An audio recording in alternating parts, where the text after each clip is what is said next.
Bienvenidos, amantes de las ideas y buscadores de la verdad. Prepárense para un viaje en el tiempo y la mente, porque hoy desenterraremos a dos gigantes de la filosofía occidental. Y no es una pelea de box, es un duelo de mentes. Y no nos quedaremos en la superficie como un pato que se quede estancado en un charco. Nos sumergiremos en sus pensamientos más profundos, desentrañaremos sus diferencias y celebraremos sus similitudes. Y lo más importante, descubriremos por qué siguen siendo tan relevantes como ese meme que se te pegó la semana pasada. Hoy enfrentamos cara a cara al maestro y al alumno, al genio que no escribió nada contra el genio que lo escribió todo. Hablamos de Sócrates y Platón. Esto es más que una simple comparación, es ver cómo uno enciende una chispa, crea un método que te hace rascarte la cabeza, mientras el otro, con esa chispa, construye una catedral filosófica completa, con torreones, gárgolas y hasta un café dentro. ¿Quiénes eran? Empecemos por la estrella de rock sin disco, Sócrates, filósofo ateniense del siglo V a.C., considerado, ojo al dato, el fundador de la filosofía moral. Imaginen el impacto. Vivió en una época de oro para Atenas, pero él prefería las plazas del mercado a los grandes banquetes. Y aquí viene el primer dato curioso y alucinante. No dejó ni una sola obra escrita.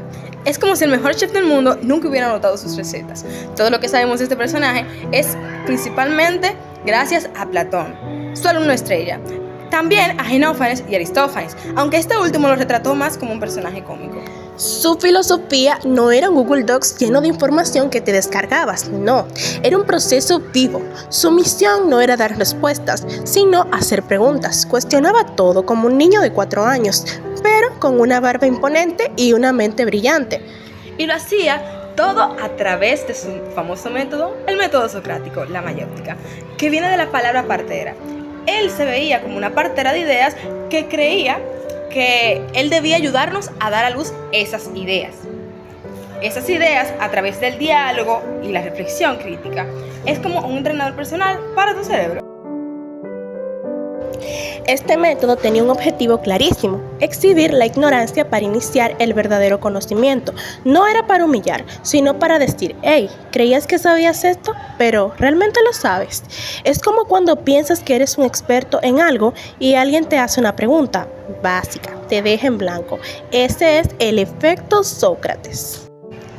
De hecho, su frase más icónica, y sigue resonando hoy, es: solo sé que no sé nada. Y no es una frase de derrota, es de sabiduría, es reconocer la inmensidad del conocimiento y la humildad necesaria para seguir aprendiendo. Imagina la cantidad de problemas que nos ahorráramos si más gente adoptara esta actitud. Y luego entra en escena el discípulo directo, el gran Platón. Este sí que fue un influencer en su tiempo, pero en lugar de fotos de comida, nos dejó textos extensos, profundos y que siguen siendo estudiados miles de años después.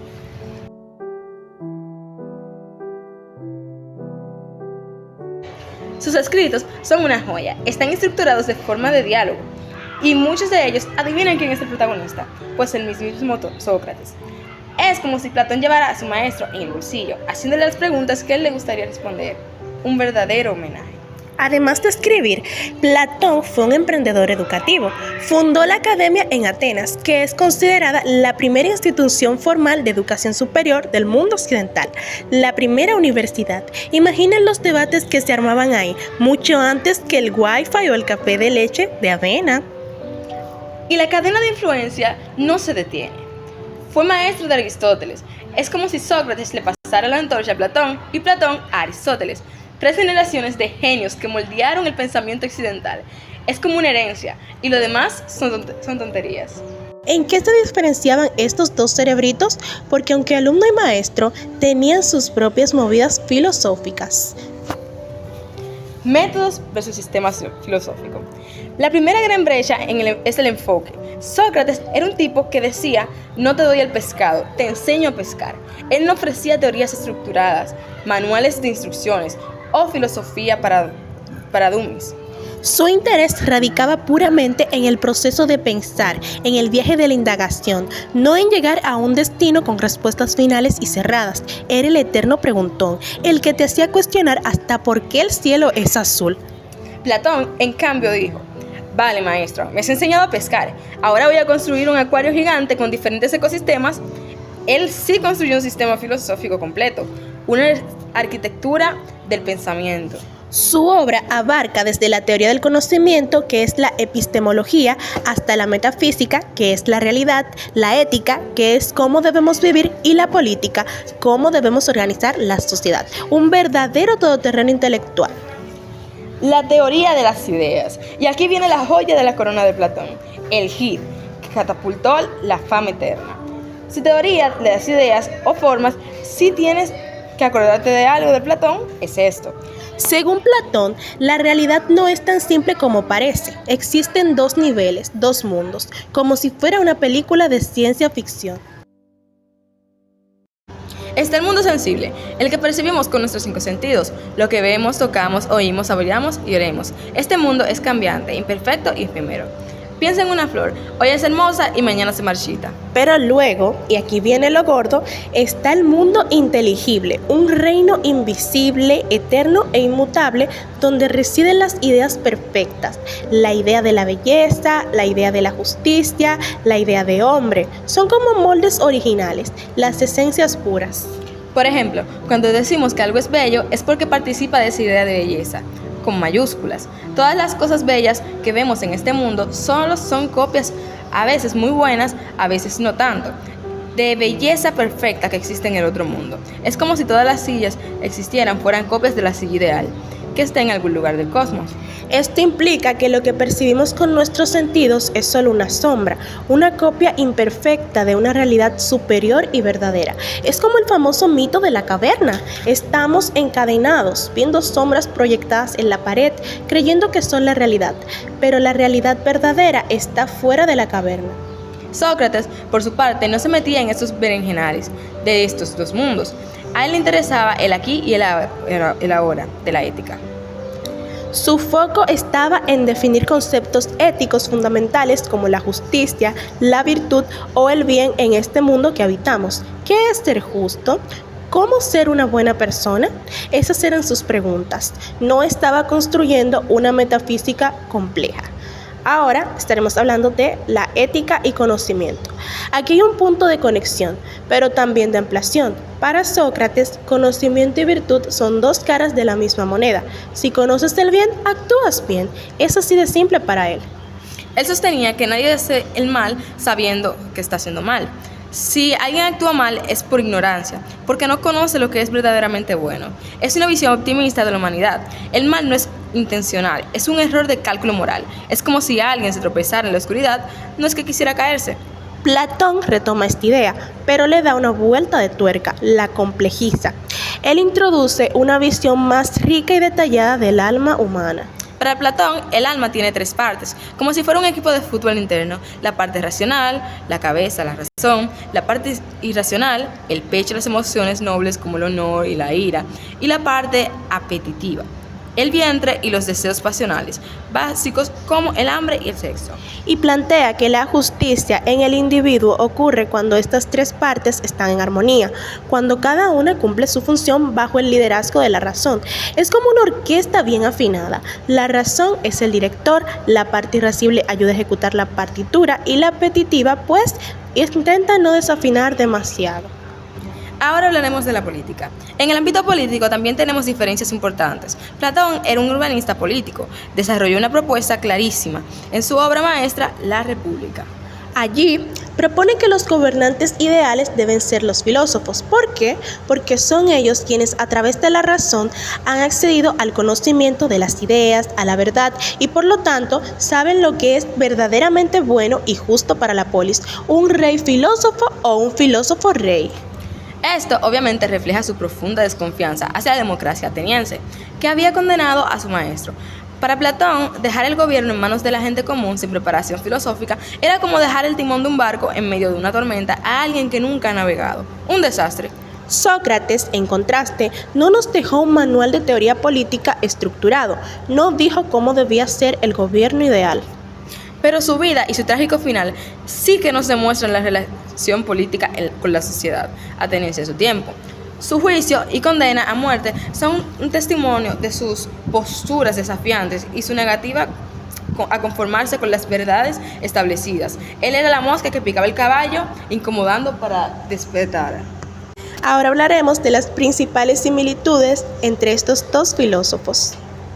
Bueno, no todo eran diferencias y duelos de titanes. A pesar de sus distintos caminos, compartían elementos fundamentales que los unían como un buen tándem de comedia. Primero, la centralidad de la razón. Ambos creían firmemente en el poder del pensamiento racional, no en la superstición, no en los mitos, no en lo que la gente decía así sin más. Para ellos, la razón era la linterna que iluminaba el camino hacia la verdad. Era la herramienta fundamental para entender el mundo y a nosotros mismos. Segundo, la búsqueda del bien. Su filosofía no era un ejercicio mental estéril o un mero pasatiempo intelectual. No, era una guía para la vida. Ambos veían la filosofía como una herramienta práctica para vivir mejor, para ser mejores personas, para alcanzar la virtud y la felicidad. No era solo teorizar, era vivir de filosofía. Y tercero, y quizás lo más obvio, su impacto monumental, la influencia. Sentaron las bases, los cimientos, la estructura de lo que hoy conocemos como filosofía occidental. Si la filosofía fuera un árbol genealógico, ellos serían los tatarabuelos fundadores. Su legado es inmenso e imperecedero. Ahora vamos a dar un poquito del contexto sobre la muerte de Sócrates. Aquí entramos en un punto crucial, casi un giro dramático del guión, que explica mucho de Platón. Hablamos de la muerte de Sócrates. Fue un evento que sacudió a Atenas y especialmente a sus discípulos. Sócrates fue condenado por 2 cargos: impiedad, que es no creer en los dioses de la ciudad, y por corromper a la juventud con sus ideas revolucionarias. Imaginen el dilema. Se le ofreció la posibilidad de exiliarse, de abandonar Atenas, de dejar de enseñar o de simplemente guardar silencio para salvar su vida. Pero Sócrates, fiel a sus principios hasta el final, se negó. Prefirió beber la cicuta, el veneno, antes que renunciar a su misión filosófica. Creía que una vida sin examen no valía la pena ser vivida. Un verdadero mártir de la filosofía.